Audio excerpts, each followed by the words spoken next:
Halo, perkenalkan nama saya Skolastika Rizky, NIM 29 2022 006.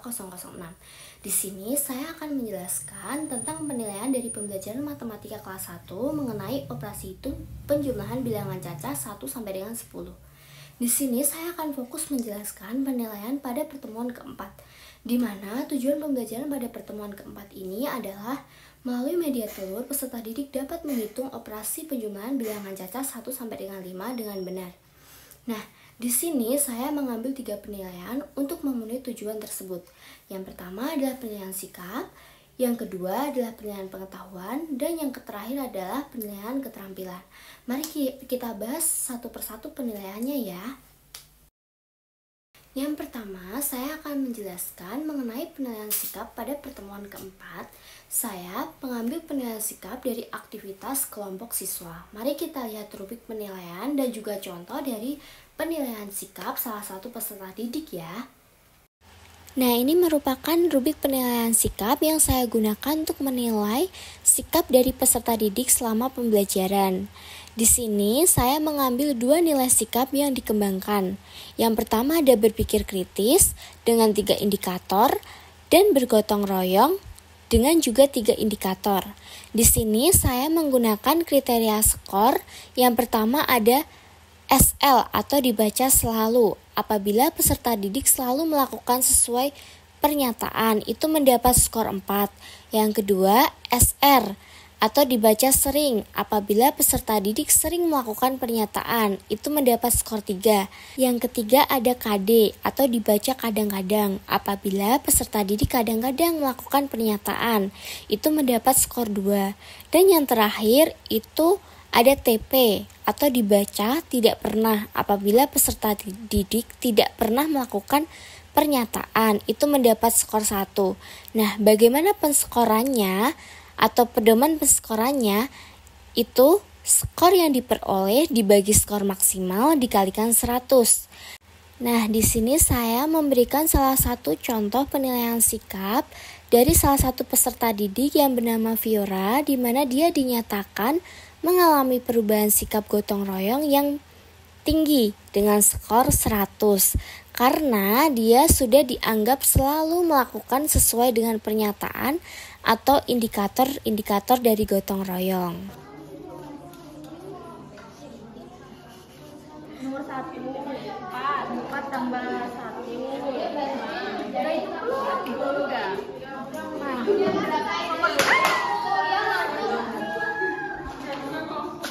Enggak.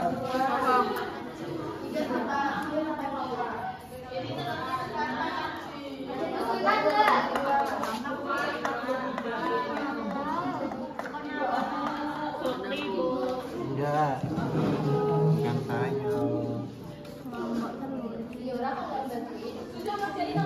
Awas macam-macam ya.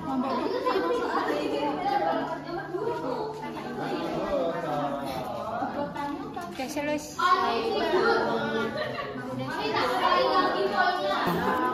Yang kedua, saya akan menjelaskan mengenai penilaian pengetahuan pada pertemuan keempat. Saya mengambil penilaian pengetahuan dari pengerjaan soal evaluasi peserta didik. Mari kita lihat rubrik penilaian pengetahuan dan juga contoh dari penilaian pengetahuan salah satu peserta didik ya. Nah, di sini saya pada penilaian kognitif atau pengetahuan memberi contoh salah satu penilaian dari peserta didik. Karena soal evaluasi ini dikerjakan secara mandiri, jadi ini ada hasil pengerjaan dari peserta didik yang bernama Anggi. Dia mendapatkan skor atau nilai 100 karena di soal nomor pertama dia menjawab soal dengan benar sesuai dengan kunci jawaban di dalam rubrik penilaian kognitif, sehingga dia mendapatkan bobot soal 20. Yang kedua sama, dia menjawab soal dengan benar sehingga mendapatkan bobot soal 20. Dan yang ketiga, dia juga menjawab soal dengan benar sehingga mendapatkan bobot 20. Begitupun sampai dengan soal nomor 5, dia menjawab dengan benar sehingga mendapatkan bobot 20. Nah, karena dia menjawab dengan benar kelima soalnya dan satu soalnya itu berbobot 20, maka nilai jumlah skor yang diperoleh Anggi kan 20 kali 5 yaitu 100 dibagi jumlah skor maksimal yang juga 100 dikali 100. Jadi 1 dikali 100 sama dengan 100 sehingga Anggi mendapatkan nilai 100 di dalam penilaian kognitif. Dengan komplek ya. Guru. Ayo kamu ngapain ya? Nyontek punya Enggak capek. Sudah, Bu. Sudah selesai? Diwarnain enggak, Bu? Nah, yang terakhir saya akan menjelaskan mengenai penilaian keterampilan pada pertemuan keempat. Saya mengambil penilaian keterampilan dari pengerjaan LKPD secara berkelompok. Mari kita lihat rubrik penilaian dan juga contoh dari penilaian keterampilan salah satu kelompok ya. Nah, sebelum saya membahas contoh dari penilaian salah satu kelompok, di sini saya akan menjelaskan tentang rubrik penilaian keterampilan yang saya pakai untuk menilai peserta didik ya. Di sini ada aspek keterampilan dan predikatnya. Ada yang pertama sangat baik jika peserta didik mampu memenuhi 4 kriteria yang ditetapkan. Yang kedua adalah predikat baik jika peserta didik mampu memenuhi 3 dari 4 kriteria yang ditetapkan. Selanjutnya, predikat cukup baik jika peserta didik mampu memenuhi 2 dari 4 kriteria yang ditetapkan. Dan yang terakhir adalah predikat butuh bimbingan jika peserta didik tidak memenuhi kriteria yang ditetapkan. Nah, kriteria tersebut ada 4. Yang pertama ada jawaban yang dihasilkan tepat.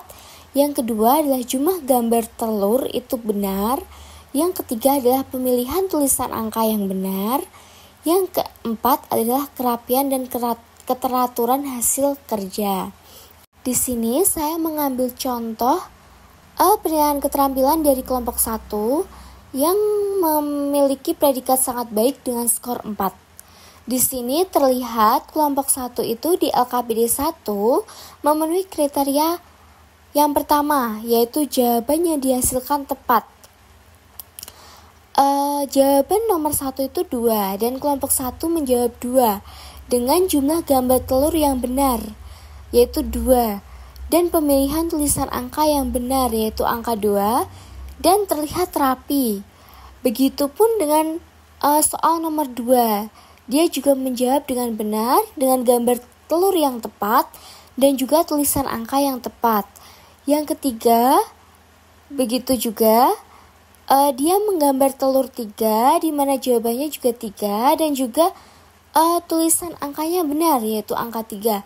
Dan yang keempat juga dia menggambar telur 5 di mana jawabannya 5 dan penulisan angkanya juga tepat yaitu angka 5.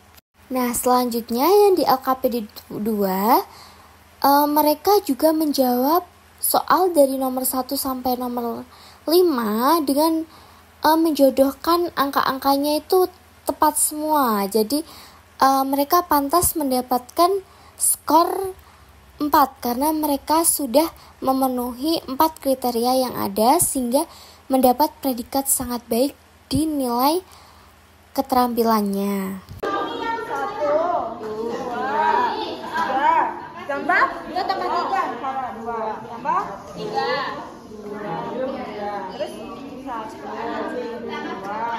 3. Sekian penjelasan dari saya. Terima kasih.